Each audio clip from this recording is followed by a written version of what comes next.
Breeze Nation, what is good? It's your boy Pat the Designer back at it again, joined by the pettiest man alive, Mr. P Kid, and of course the super producer Joel Holt. We brought you here today for the firing of Paris. As you can see, me and Joel both in suits here. This is where it ends. We're gonna part ways here. I kid you. This is not the announcement that we will make. We will talk about that in the final segment. We've actually brought you here. People probably came on here expecting the news like, wait a minute, what? We've actually brought you on here to get into the numbers of the two quarterbacks that are in question. And we have to bring on a very, very special guest, Adam Mason of Bear Down Sports over on YouTube, a fast growing channel dominating out here and really breaking down some good stuff, giving you the numbers, getting his stuff stolen by NBC Sports Chicago. I mean, like, you got to give him credit for that. Adam, what's going on, man? Hey, thanks for having me, Pat. All of you guys, thanks for having me on. I'm excited to be here. Man, love having you here. You've really kind of brought a different viewpoint that I think a lot of Bears fans appreciate as far as both sides of the quarterback position. We have to start with this question, though, even though for people who have seen your channel or haven't seen your channel, either way, which side of the debate are you on here? Are you Justin? Are you Caleb? Are you whatever Ryan Poles decides? I'm riding with it. Are you getting an Atlanta Falcons jersey? Oh, well, not anymore. I don't know where he's going now. We got to change up where we going now with him. Where are you at on this? Well, first, he's not going anywhere. Second, I'm not pro Justin or pro Caleb. Well, I shouldn't say it like that because I am pro Justin. And if Caleb came here, I would be pro Caleb. The thing is, I just try to do a deeper dive into understanding where they are and, more importantly, what Ryan Poles is doing and what would be best for the Bears. And I've really come to the conclusion that I think that is sticking with Justin Fields. So that's why I get labeled as a fanboy for Justin Fields or whatever. But I try to do the deeper metrics and understand what he's done and where he's going and not just, the box score.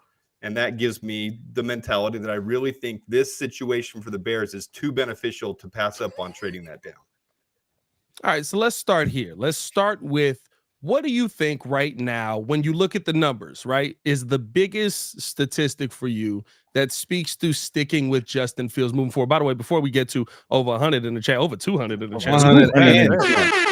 Adam coming through, blowing the channel up. Shout out, Adam. What's the biggest number right now that you look at that speaks to keeping Justin Fields on this team? Okay, so first of all, I just barely started my channel in December.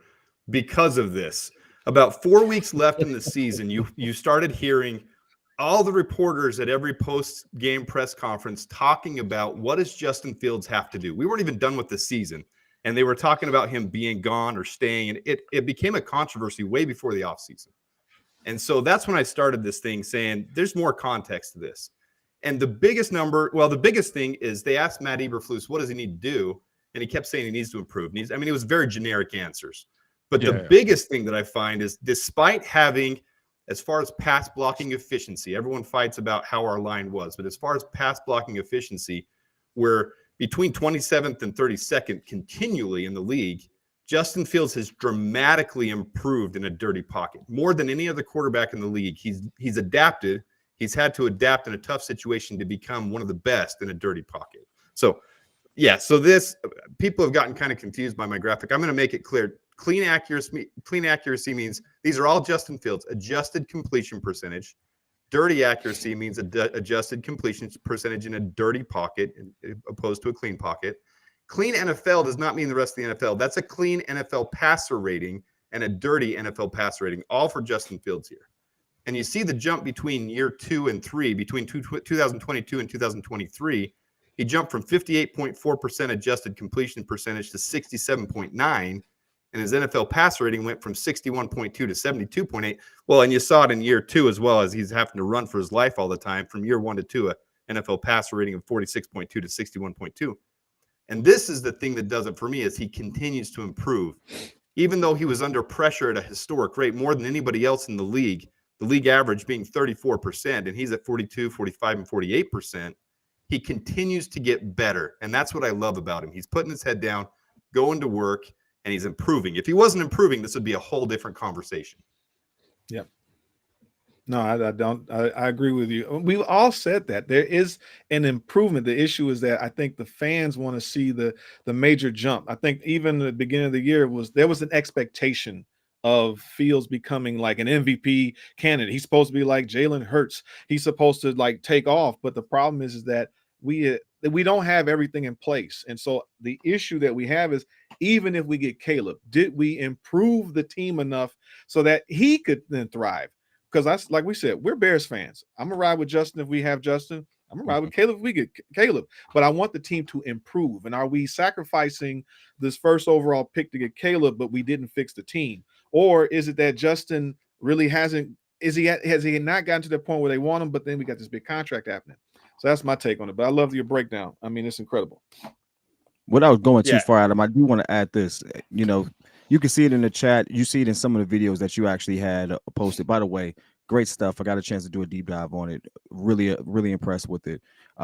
Everyone seems to cherry pick his fourth quarter stats, and I know you've had something to really say about that. Please go ahead and break it down for us. Hey, there's nothing you can defend too hard about what's happened in the fourth quarter, but you do have to look at how it was called in the fourth quarter, the conservative play style on both offense and defense. It's not just on offense, on defense too. And I think the Bears realize that. And I think sometimes Matt Eberflus is a little more slippery with the words that he says than Ryan Poles. He lets some things go out. In the Shane Waldron introductory press conference, he talked specifically about having an adaptable offensive coordinator. That was super telling. They don't put this on Justin Fields. Has it been perfect by Fields? No. He's got, I mean, you can say I have a million excuses for him, that his line, right, his weapons that he has to throw to. But the reality is he hasn't completely gotten it done. But there are those excuses, but they do see the play calling as a problem, which is exactly why I think they hired Shane Waldron. When he made that comment, an adaptable offensive coordinator that can adjust on the fly and that can work in different scenarios, that's what they wanted Shane Waldron for, is to be that forward-thinking, smart offensive coordinator.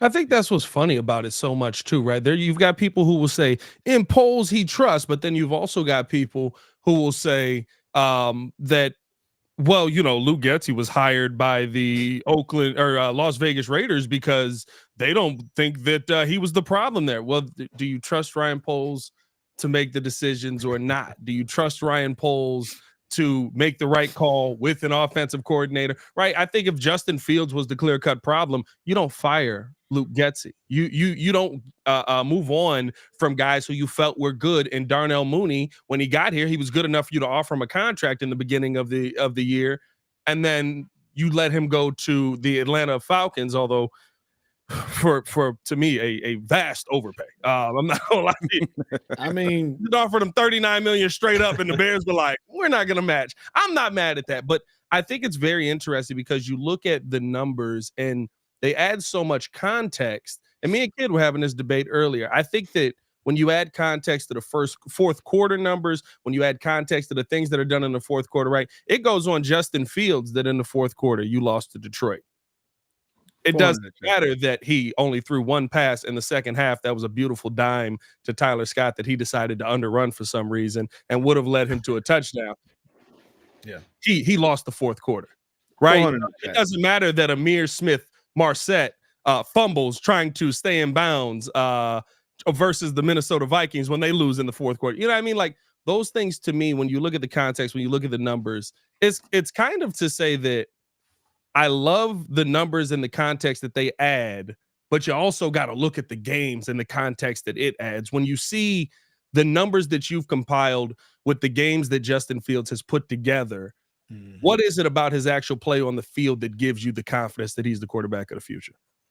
Well, I mean, okay, so I'm a nerd. I don't watch Netflix and all that stuff. I mean, I do occasionally, but when I get bored, I literally put on the Bears games and I watch them over again. And it's funny you mentioned that with Detroit because everyone wants to pick apart one play as the entire game, just like you're saying.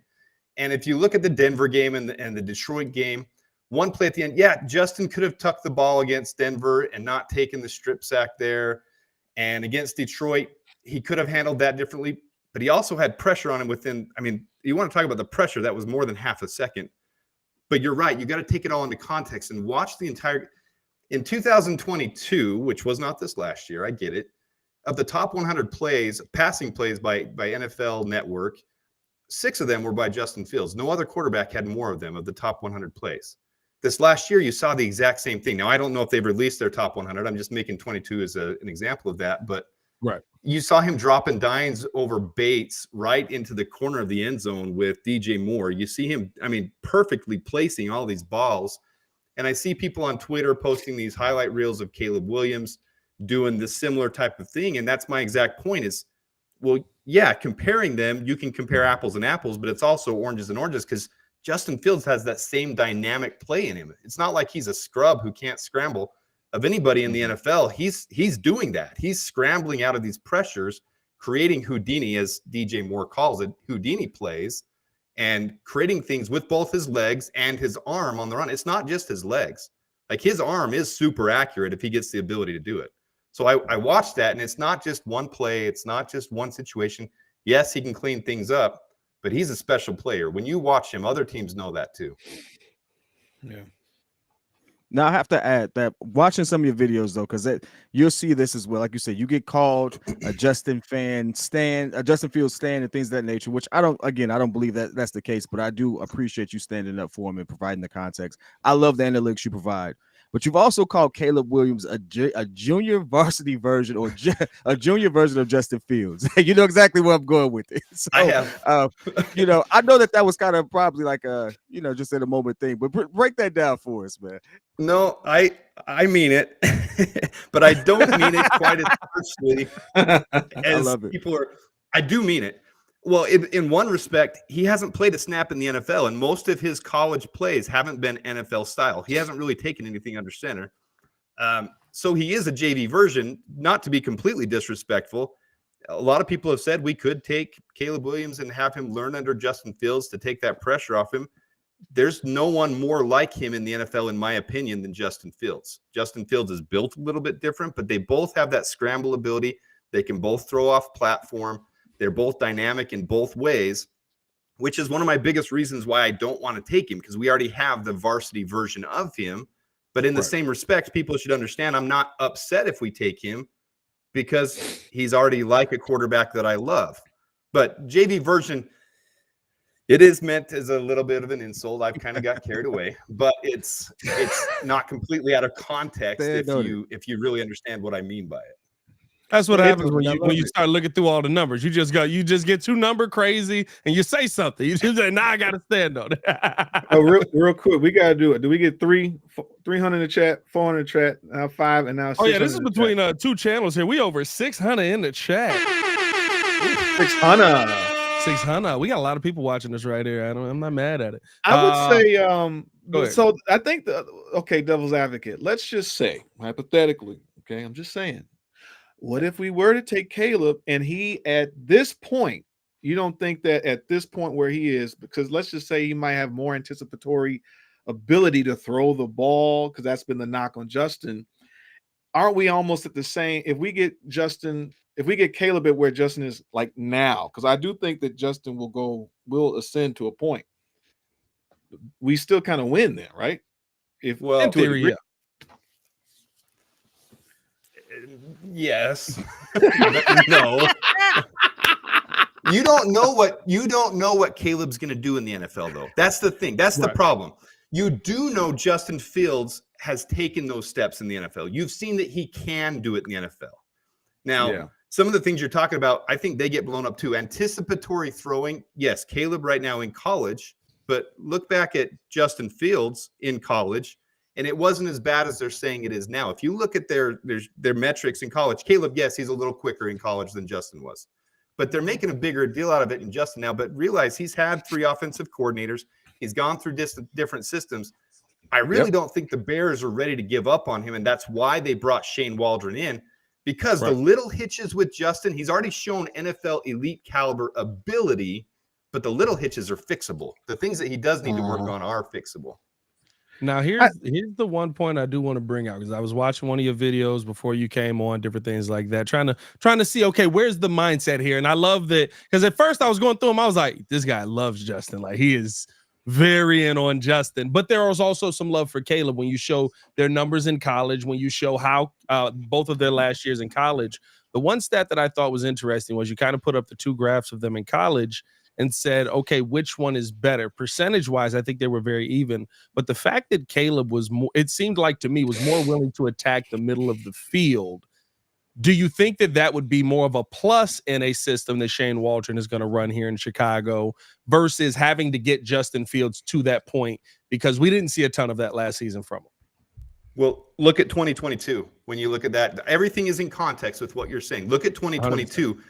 Justin Fields was one of the most elite in the NFL over the middle. It's the way that play call. I mean, Luke Getsy never got the linebackers to back up at all. And he never did anything pre-snap to show how the rush was going to come. Like, it's so, people say it's an excuse to talk about Luke Getsy that way. And I don't hate Luke Getsy. I just really didn't like the way he called things pre-snap and over the middle. No. 2022 was significantly different than last year for Justin Fields. His numbers were elite across the middle of the field. There were certain games where definitely that second year where it's like, oh, we got something, you know, like the Patriots game, the Miami game. And the issue was that the defense could just hold something, we could actually win more games. Than last year, it's like, what is this? We had the whole offseason, and this is what you give us week one against the Packers, the first 4 weeks. Like, I keep saying this. I flew down to Tampa. I was there. Was your fault. Remember that? And I watched that trash game like, what are they doing? I was in the end zone when they threw the interception. I was like, oh, my God, this is terrible. It was hot as crap down there. Anyways, the point is that I digress. My point is that we saw a lack of creativity with this offensive coordinator, and it was just sad. It's screen passes all day, everywhere, and it was just no creativity. 700 in the chat, by the way. Oh, 700 in the chat. Y'all make sure y'all support Adam's channel too, by the way. Yeah, support. Half of these people are from Adam's channel. He's got he did the little Adam, he don't need us. Right, Adam don't need us. Man is blowing up. Hey, we're his guests. You know what I'm saying? Hey, Breeze people, welcome to Adam's people. Adam's people, welcome to Breeze people. Let's mingle, baby. No, tell your friends to get with my friends. Mingle. Maybe we could be friends. You know what I'm saying?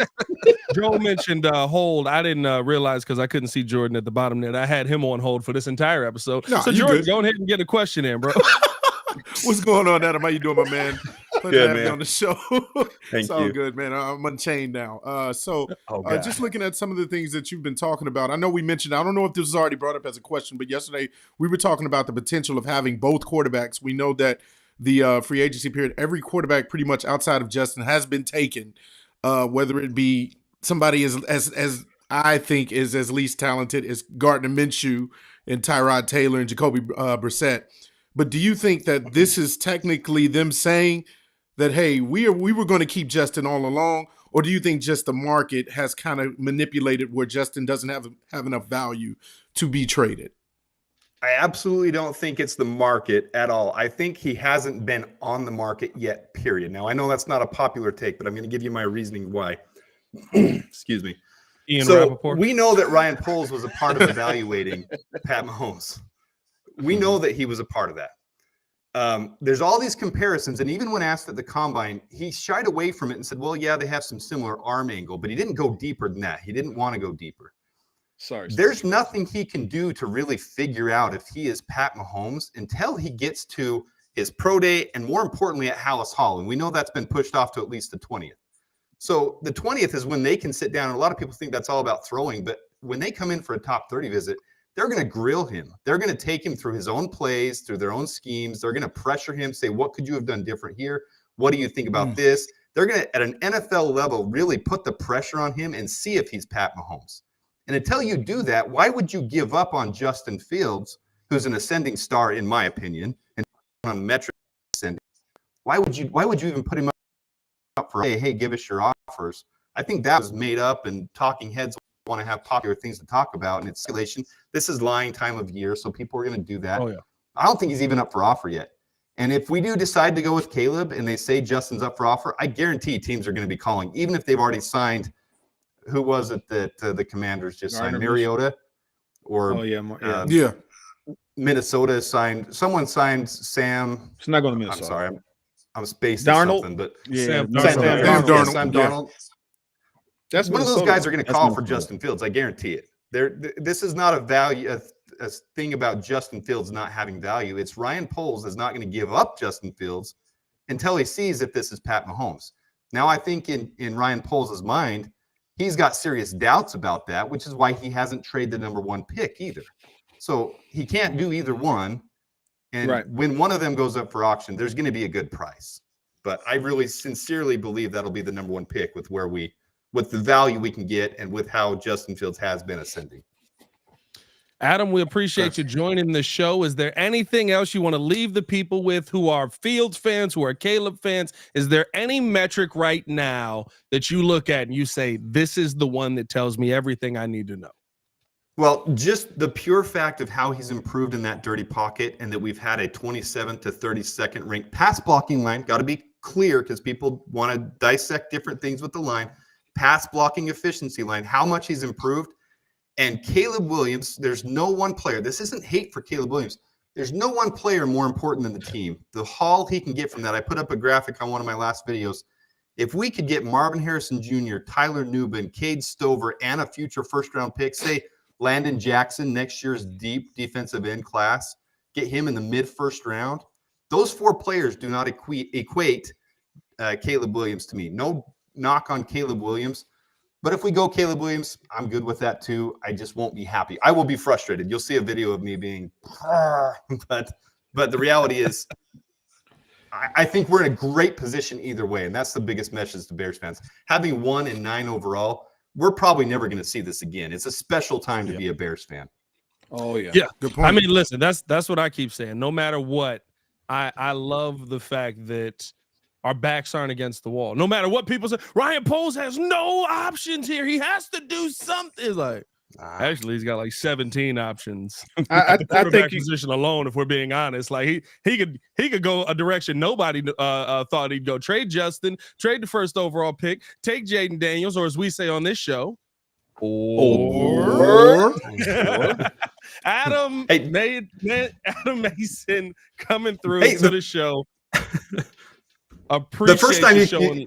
Oh, go ahead. You betcha. Sorry about that. Go ahead. What were you gonna say, Adam? Well, I was just going to say, with what you just said, he had so many options. Did you see today that Bo Nix's pro day, Matt Eberflus was the only head coach there? So I put out a mock recently. What if we did trade down and Bo Nix isn't getting this attention? He falls to the second round. We give Justin Fields this little 3-year Jordan Love type of extension, and we take Bo Nix in the second round. I don't know. Just he's got options. That's all I'm saying. Or Adam Mason coming through, showing love to the Windy City Breeze. Appreciate you guys for tuning in and rocking with us. Adam, appreciate you for rocking with the channel and coming on and giving us some of the numbers, a deep look into the numbers that the Chicago Bears have right now. Thanks, Pat. Thank you, all of you. I really appreciate being on. Thank you so much. Thanks, Adam. Take care, man. Good stuff. Love having Adam on, breaking down the numbers, doing some great stuff, man. We're going to keep it going here. Hit that like button, subscribe to the page if you have not done so. That was good insight on that. That was really good insight on that. Yeah, I mean, I think that that pretty much told us everything we needed to really see. Oh yeah, we forgot to put your graphic up. I'm sorry. I'm sorry, Joe. I know. No, that's my fault. That's my fault. Yeah, you be running graphics. Yeah. Let's keep the show going, man. Hit that like button, subscribe to the page. We got to talk about some of the moves that the Chicago Bears actually did make today. Very interesting. And one super producer Joel Holt has one question for all of us. I do. Where's Daniil? Oh, yeah. That's all I've been saying all day. Where in the world is where is Daniil? Where's my defensive end? Like now. Jordan texted me. Listen, yeah, we got a new second tight end. I don't care.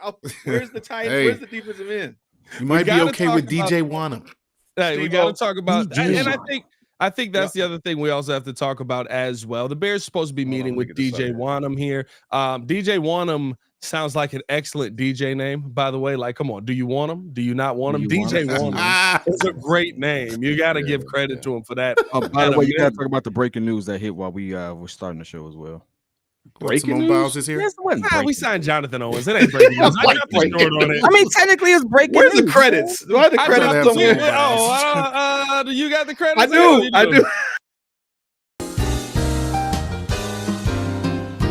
Talking about some Jonathan Owens. happened? He made a move. You got to talk about it. I mean, listen, we signed Jonathan Owens. He's got 87 tackles last season. He's a nice depth piece. That's about all the news that I cared about with it. We signed Simone Biles' husband. That's what that graphic was Thank for. you. Yeah, I was about to say that's even bigger. We signed Simone Biles' husband. Simone Biles will be at Bears games from now on. Hey. we in on Simone Biles. You know what? Hey, listen, hey, beautiful woman. Let's keep it moving. She's our version of Taylor. Beautiful woman. She's our version of winner Taylor for America. There you go. Winner. America. I saw my man Muck Muck is in here. What's up, Muck Muck? Hey, Muck Muck was mad we had Adam on. He was going sure was. He was like, this guy's a Fields lover. My God. Muck Muck was going crazy right now. No, good signing for Jonathan Owens. Couple years here. We'll see what it ends up being. But I think here's the thing. I really like the fact that we're looking at DJ Wanham. This sounds so funny now that I'm thinking of it as a DJ name. No, we want Danielle Hunter. I think we've all been saying that he's probably going to ask for 30 million. No, we get you want Danielle Hunter. We still got to look for other people. I'm with Joel on this one. Listen, when he cried for Saquon, when he cried for Bijan, I'm not on his side. I do feel like you go get the best case scenario guy.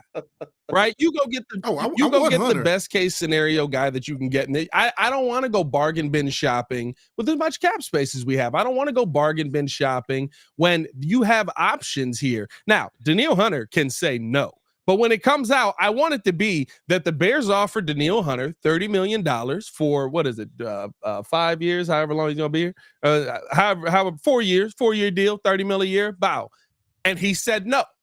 If that's the case, I can live with it because the player has the choice, and he's pretty much the main edge rusher you're looking at next, that's left. And so I kind of see the Bears going in a route where, well, if he says no, we want to make sure we have this backup here, and that's where we look at DJ Wanham. But DJ Wanham clearly has to be the backup option to me. So according to Adam, based off the cap and the moves that we just signed, he's saying that we actually won't have enough room to even get him because it's really like we only have 22 million. If Poles has that space that he wants, like 8 to 10 million, we wouldn't be able to sign him. Breaking news. What do we got? Breaking news. Danielle Hunter is going to the Texans. Oh, so that is the end of that. And Joel is gone. And there you have it, homeboy. And there you have it, homeboy. Joel, what are your thoughts on Danielle Hunter going to the Texans there?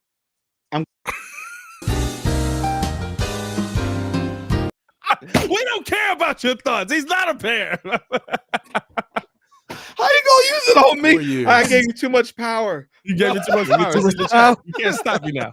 I like that one better. I'm not gonna lie, because it's literally like how Law and Order ended. How much money are we talking about on that one? How much money was that deal? Do we got details? Well, right now they're just kind of keeping it simple. It just says 4 years for right now, so they'll have more details. Probably got 30 million to freaking year. They probably got ridiculous, 2 years, ridiculous money. So now, listen. Now 2 years. Oh, you got it. Hold on. Yeah, he's agreed to terms with the Texans to return home. 2 years, $49 million with $48 million fully guaranteed. Contract has a $51 million total tax. That's not terrible. That's not terrible at all. Well, if he went home, maybe that's why he wanted to go home. That's not a bad contract. That's like 24, 25, 24 mil. It's like 20. No. It's 48. How much was it? Say the numbers again. You said 49 million with 48 guaranteed. I think it's almost ain't 50. So Ian Rappaport is reporting. It says that it's 2 years, 49 million with 48 million fully guaranteed. Contract has 51 million total it's max. Like 24 mil. That's not a fully guaranteed contract, technically, though. It is a fully guaranteed contract for 2 years. Shout out to him for getting the money. I mean, I don't know. Maybe Poe saw something in the medicals that he didn't like. Maybe he saw something in the long term that he didn't like. But it's dead. So where's Danielle? He's in. He's in Texas. That's so we can change that to where's DJ now, right? So now, nobody. It's got to be. Listen, it's got to be Go DJ, right? We got one DJ on the team already. You got to be doing a Go DJ on that. Now looking at DJ Wanham, what are your thoughts on DJ Wanham coming in and possibly being that edge rusher opposite? Well, that didn't age well. There you go. I said, well, now we have the answer to where's Danielle, so I mean that works. Well, yeah, you got a point. I said that to me, a DJ Wanham signing would feel like a DeMarcus Walker signing where you're bringing in a clear number 2. But the biggest difference is now you have your clear number 1. You were bringing in DeMarcus Walker, maybe hoping that he could end up helping you as a number 1. But you knew that he wasn't going to be that coming off a 7-sack season. DJ Wanham coming off of multiple 8-sack seasons in a row.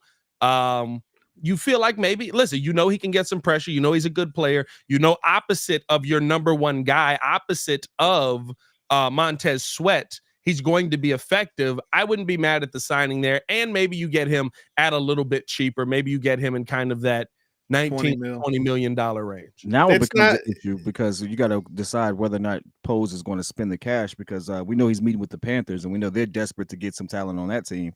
So are they going to throw the bag at him because they've been a crap show of an organization, just spend money when they don't need to. So maybe they overspend to get him in the door at this point.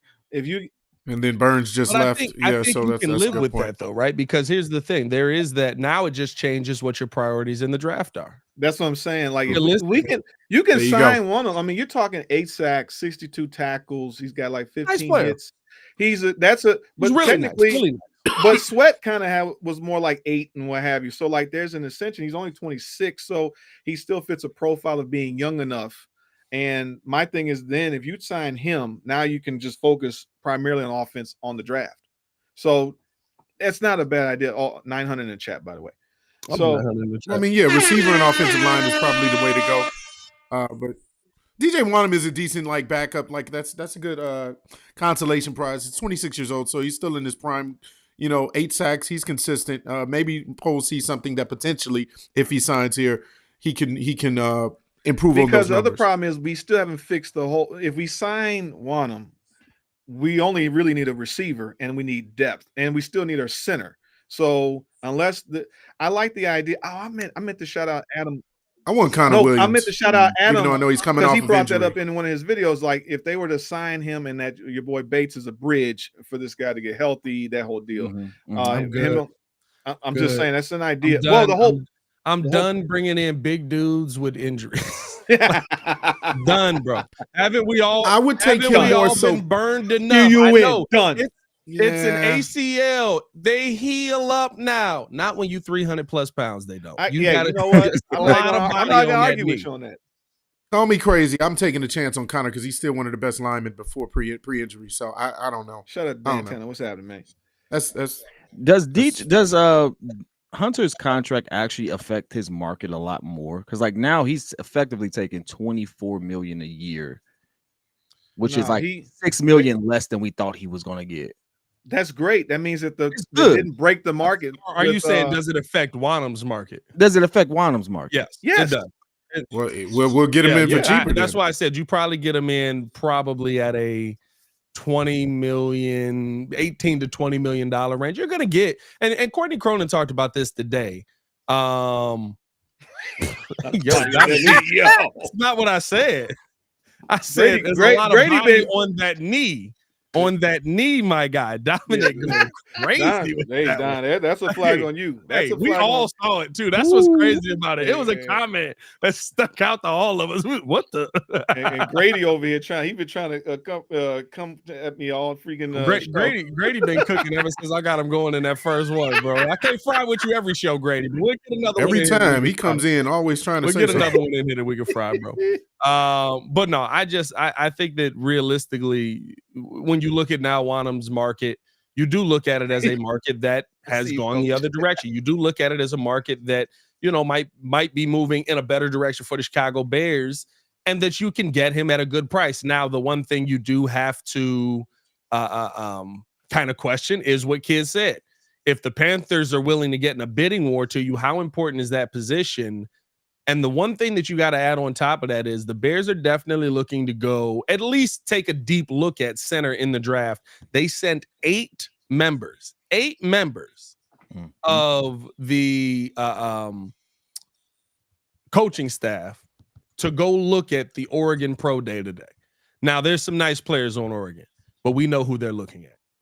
So could we see possibly a trade back where the Bears try to go out there and attack multiple positions from that 9th pick, maybe take Jackson Powers somewhere in the 18 to 21 range and move back there and possibly. And here's the thing.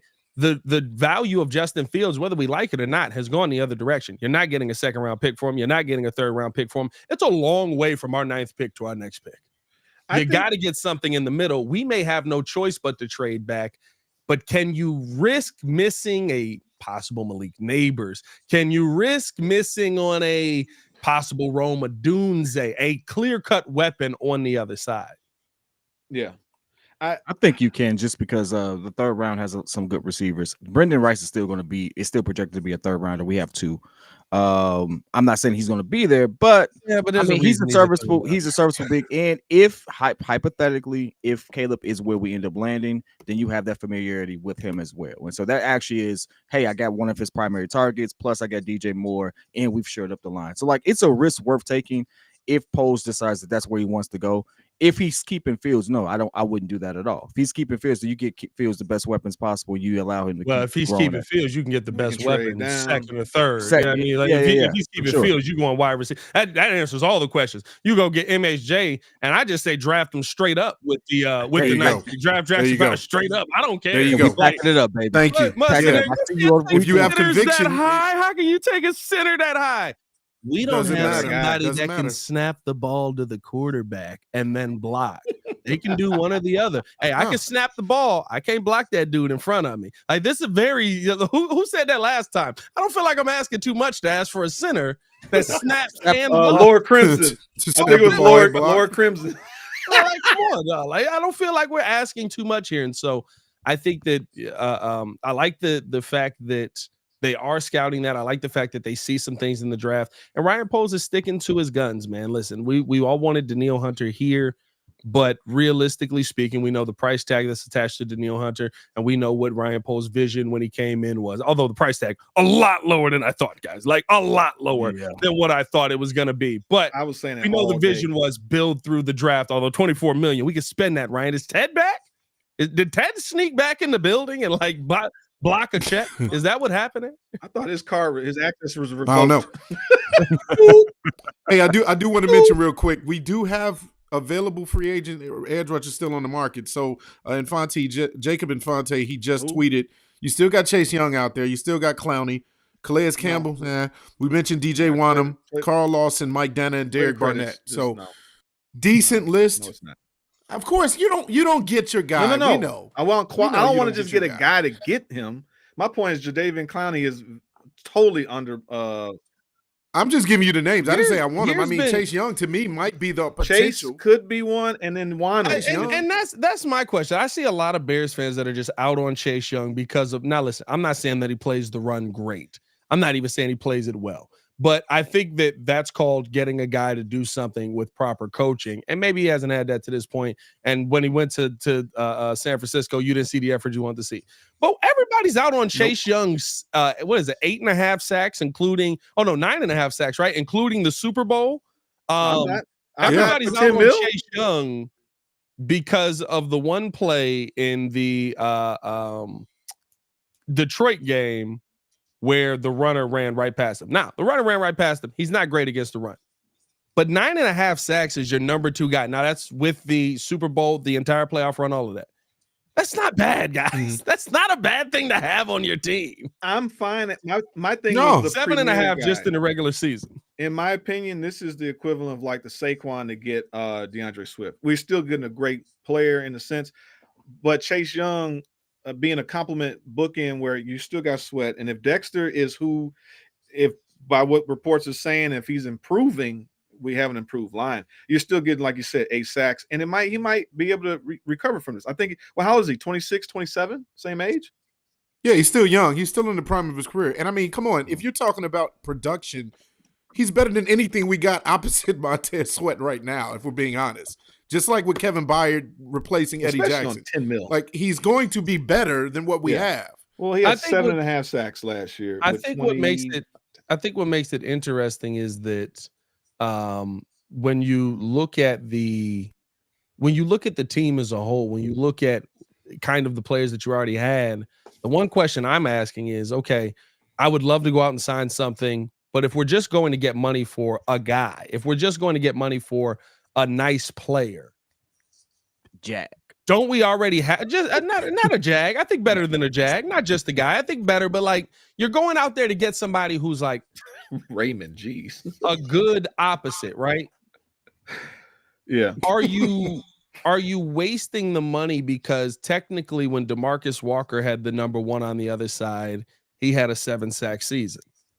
Do you already have your guy on the roster? I know he had definitely a down year last year, but he spent most of the season last year being the basically number 1 option opposite Yannick, who kind of was not the number 1 option we'd hoped he'd be. So now you got a guy that is in Montez Sweat. Maybe you see the bounce back from a DeMarcus Walker over there. So what this team could mirror is like the Peyton Manning Colts defense, where you had the 2 bookends, Freeney and Mathis. If we were to get another guy like that. Oh, by the way, 1,000 in the chat. 1,000 in the chat. Shout out to let's go. Big combinations. Combination. I just feel like, okay, what the 9th pick. So it's like because we haven't fixed the center position, it feels like we almost have to take that with that 9th pick. Because otherwise, what defensive end coming out in the draft? Huh? No, I just said I'm fine with that. Don't look back. If you're convinced, I think if Brian Post has a conviction to get him, doesn't matter if center is someone that doesn't usually get taken that high, you get him and don't look back. Or you still use DeMarcus Walker and you don't address the other defensive end, and you still got to get a center. But then again, you got this free money over here. Like I would probably go for Wonnum over Chase, because looking at Chase's numbers to Wonnum. Less tackles. He only had 7.5 sacks last year, and that's within 2 teams. So, like, at least you got 8 sacks. You know, you got a fumble return for touchdown. You got a little bit more, something to work with Wonnum, versus I see someone kind of maybe getting better. He went to 3 sacks to 8 to 4 to 8, where Chase came out high, and then it's kind of like, you know, he's just a complimentary player at this point. Yeah. No, I wouldn't be mad at it. I think that it is he'd be an interesting ad. I think the Bears have some options here, and you love the fact that they absolutely have some options on coming out, even though we do miss out on Daniil Hunter. Grady is silly than a mug, Joe. Breaking news. Hold on. He said we just traded Khalil Mack again. So the My Blazer, Pat's glasses, and a LeVar Ball jersey. Silly, man. What is wrong with that, man? He's silly, man. A LeVar Ball jersey. A LeVar Ball jersey. What school is that? Where'd you find a LeVar Ball jersey? Hey, that's like a real question. It's like an elite joke, because it's like no one would have thought of a LeVar Ball jersey. Hey, Grady got some good ones out there, dog. Grady be throwing some jabs. I respect it. Let's keep this thing moving along, man. Let's talk about the tight end that we do have on the team. Let's break that down. Coming up next, we're going to take a quick break, hear from our sponsors over at Aura, and we'll be right back after this.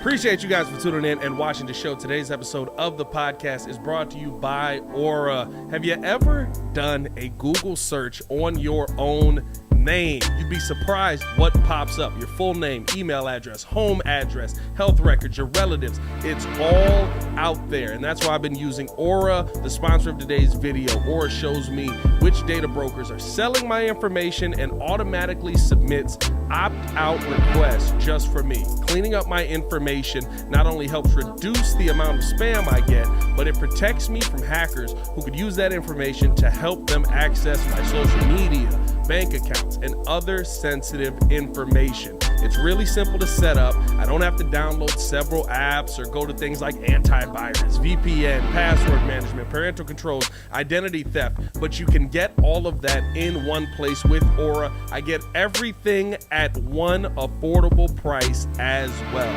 You may already have one or two of these tools, but not having Aura is like leaving the front door locked while leaving the back door and windows wide open. For you to be able to take advantage of Aura, we got a special deal for you here today. Stop data brokers from exposing your personal information. Go to my sponsor at https:/aura.com/the Windy City. Again, that is aura.com/the Windy City to get a 14-day free trial and see how much of your information is being sold.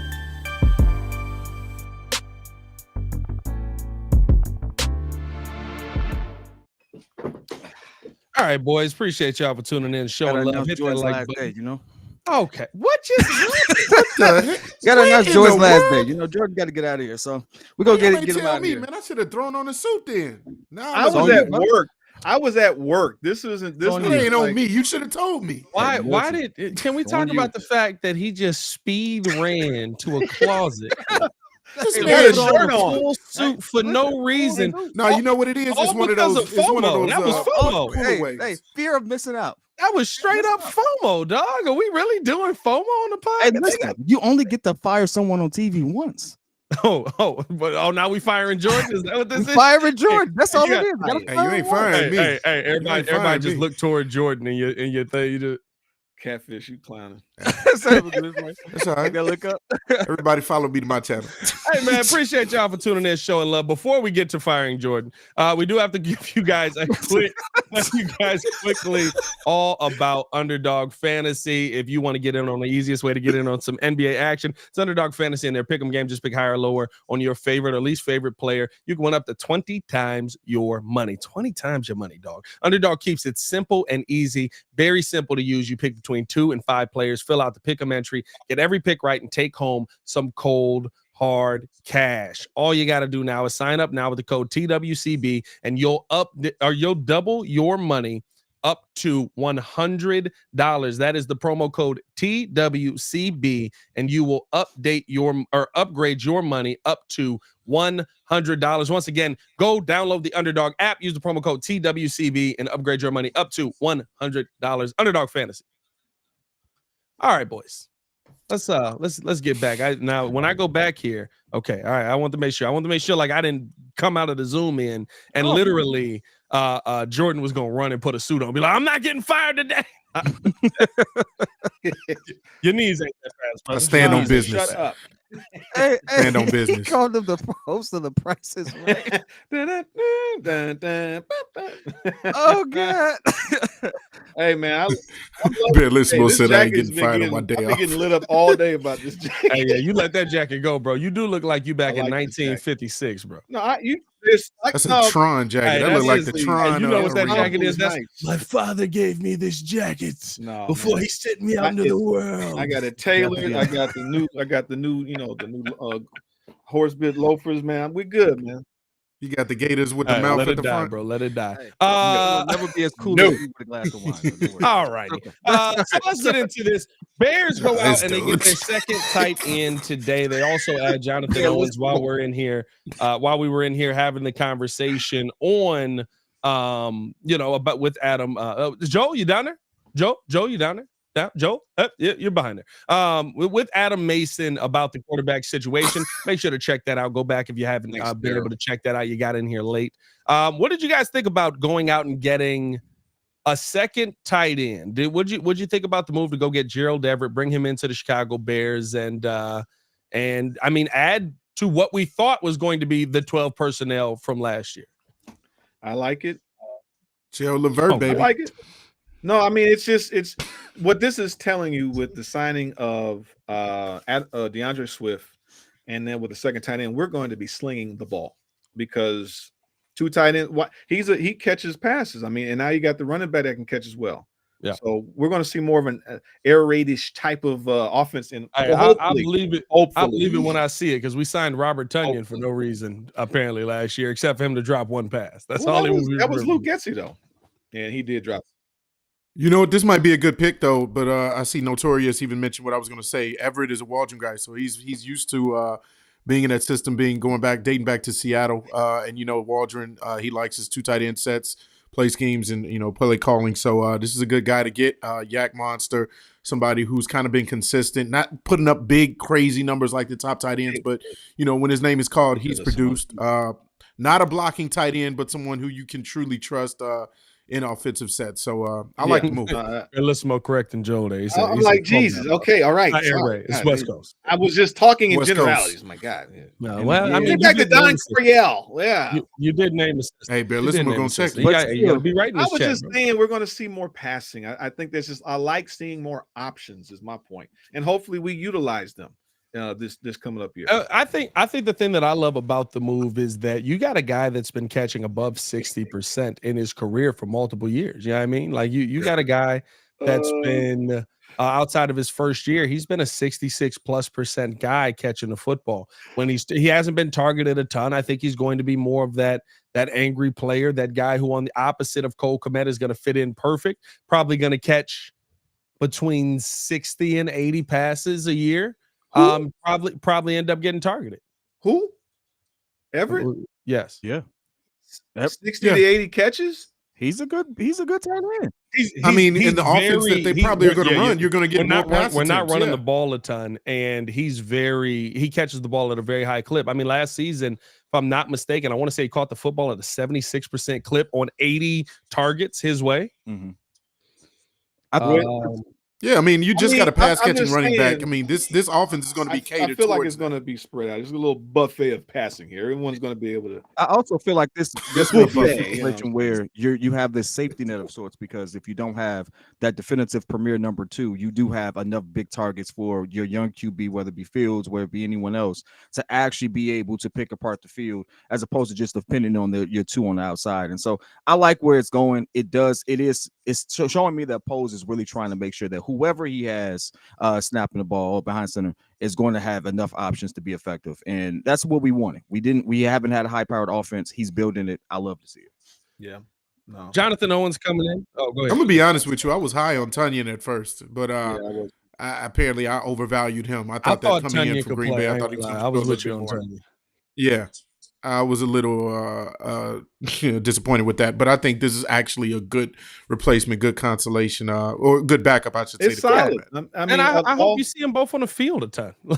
I'm trying to think in our history. Have we really had? I mean, Tunyon had a little bit of excitement last year, and I'm trying to recall where we actually had a dual tight end situation. I mean, Jimmy Graham? Oh, we had one, baby. Let me tell you right now, we had. I don't even remember that boy's name, bro. Dude, I was about to make a joke. Was it Trey Burton and Adam Shaheen? Wasn't that the combination? Trey Burton and Adam Shaheen. Because Shaheen was supposed to be baby Gronk, and he didn't live up to expectations, and we didn't use it right. And Trey Burton killed the year before with the Eagles, and then he got the yips apparently. But outside of that, I'm not gonna lie to you, dog. I'll never forget. Adam Shaheen scored like 2 touchdowns the week after the Bears traded him. He scored 1 in 1 week and scored like 1 the very next week. People, I told you he could play. It was Nagy. Never heard of him again. I don't think another pass was caught by him the rest of his career. You know what I mean? What are your thoughts on Jonathan Owens when you saw Jonathan Owens be signed to the Chicago Bears? I know we joked about it, Simone Biles' husband. Ha ha he he. But realistically, nice depth piece, nice move to go out there and get. I don't like that he's a Packer, but I mean, you can only do so much with that. Yeah. Well, no, it's a good pickup. Very good pickup. I mean, DB is a place that Ryan Poles kind of he always thrives at getting DB. So I mean, this is just a good depth piece behind Terrell and all the other DBs that we already got with Kyler and Tariq and Jalen. So good depth piece. I like it. I like the move. I thought the Bears did some really good things here, but they all feel like Courtney said this today, and we kind of titled the Bears pod on this: bargain bin shopping. I did not expect the Chicago Bears to be bargain bin shopping this offseason. I really didn't. I had no idea that we would be getting guys that were like, nice name. Like all 3 guys we all did the same thing. Nice. Yeah. I thought that we were going to be making some kind of a splash signing. I don't think there's really any splash names left out there that you feel crazy about. You know why? Because it's probably a setup to pay Fields later. We can't. I'm just saying, like the way that they signed it, right? With the way that here we go.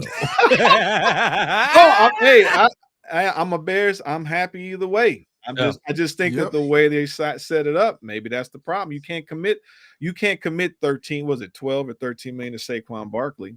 But you're giving 8 to DeAndre Swift. I mean, who knows? And you might have to trade down these picks to get more rookies, and you need some more room. So you do have to have space to sign the number 1 overall. That's not cheap. Yeah. Number 9, if you use it's not cheap. Like you got to have cap space for those. Yeah, they only got 5 picks. You got the 1, the 9, the 75th, and 2 fourths, a 110 and a 122. I think he's set himself up both ways because I mean, What is a cap hit on a number one overall? Because it's like a fully guaranteed. 6 or 7 million, something like that. It's something like that. Yeah. And then number 9 is like up there too, right? No, I think number 9 is like 6 or 7. I think it's higher for number 1, isn't it? No, it's not. It's like 6 mil, and then it drops down. It makes more than Justin makes right now. It goes down from the number 1 overall. It drops a lot. Yeah. So 8 million. Yeah, that's what I was gonna say. 8 million. Shout out Lord Crimson. So we got to get to the tough part of the show now. Appreciate you guys tuning in, showing love. It's not why we're wearing suits. This is just coincidence. And then Paris felt left out, or kid felt left out. I don't know why I'm calling him by his government name. It's because in the suit. Could you stop? Because he put the suit on. Kid felt left out, so he wouldn't put a suit on. So unfortunately, the powers at YouTube decided that we were reusing the content that we post on here daily. They decided that we were not a channel that can be monetized, that we were not a channel that can be paid for what we do, because we use other people's content. We went through the appeal process, and YouTube basically said, we don't really care. You're reusing other people's content. Now, for those of you that watch our show every day, you know that we don't reuse other people's content. You know that we don't go out there and like steal videos. We're not taking things from people. We're not breaking any YouTube laws. But for some reason, they have decided that we are not a show that can be monetized on here anymore. And unfortunately, this is how some of us make our bread. This is how I live. This is how I make money. And I need, unfortunately, to take the daily show itself to Patreon. This pisses me off to no end because I hate putting things behind paywalls. I think that it is everybody deserves to get the content, and you should be able to get it no matter what. But financially, we do have to think of the financials. We do have to think of the money that we were making that is now lost. And so we are going to be moving the daily show of the Windy City Breeze to Patreon. That does not mean that we will shut down the YouTube channel. We're still going to be posting on here. We're still going to post breaking news videos on here, different things like that. But we would love for you all to come over if you can. We know that you guys support us. We know that you guys rock with us. To the people who don't want to pay, I'm sorry, because I know that sucks. Like, I don't like paywalls either. But if you could, if you're willing to rock with us on this, if you really enjoy the content that we provide, we would love for you to come over to the Patreon side and rock with us. We're going to be putting it out there at $5 a month, basically. Nothing crazy, nothing to beat y'all over the head, because I don't want it to be that. This is the worst decision that I've had to make on YouTube, and it's because YouTube literally just said that we out of nowhere. Like, I literally woke up Monday morning and they were like, y'all suck and you're stealing content and you can't have it. And it's like odd timing of all the time. It's like, really, where did this come from? So we're going to be moving our daily show over there. We're still going to be dropping clips over here. We're still going to be dropping breaking news over here. If you guys just want that content, that would be great. But if you could rock with us on the Patreon, we will have that link in the community.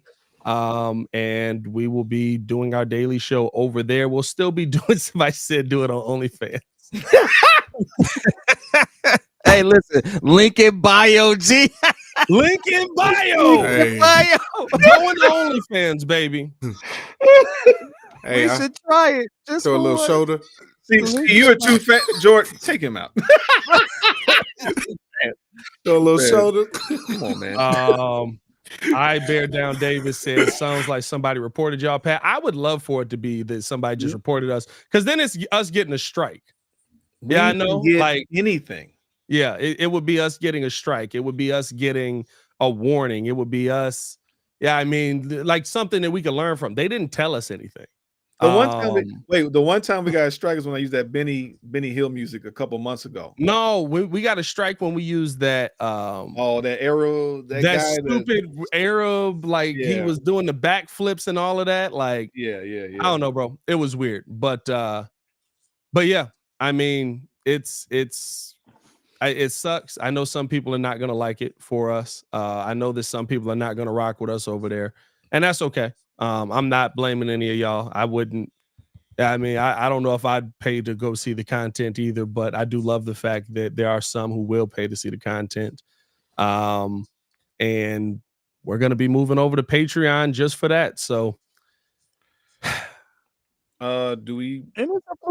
Hey, on your way to the top, there's always challenges. What happens, but for right now, this is ultimately what has to happen. And again, it's I really do hate it, bro. Like I know a lot of people are like, oh, he's doing it. No, I really hate it, bro. Like the audience that we've created, the camaraderie, the community that we've created here is something special to me, and I really do love the fact that we're all able to get on here Monday through Friday and rock with the chat and joke around with guys like Grady and joke around with Lord Crimson and Baki of Always Breaking News and stuff like that. So trust me, this is not by choice. This to me is a move that is going to keep us afloat for what we're trying to do full time. Feels like a funeral. I understand the suits now. This is not. This is coincidence. No, I'm not accepting death. No, it ain't dying. Not dying. It ain't dying. It ain't dying. X. I keep seeing Twitch or X. I don't know what that actually means, but I know that they don't. I mean, Twitch we could go to, and like they have their thing. But I mean, like I said, this is the decision that we're making, and this is what we're going to. We'll still be live on YouTube. Listen, coming out with the facts till the end of the week. But the Daily Show itself, this is not the entire channel. The Daily Show itself will be over on the Patreon side. So if you guys want to rock with us over there, appreciate you guys for showing love. Hit that like button, subscribe to the page, leave a 5-star review. Love what you guys do. As always, man, it's your boy Pat the Designer back at it again. Y'all stay safe out there, Chicago. Bear down. One love. Peace.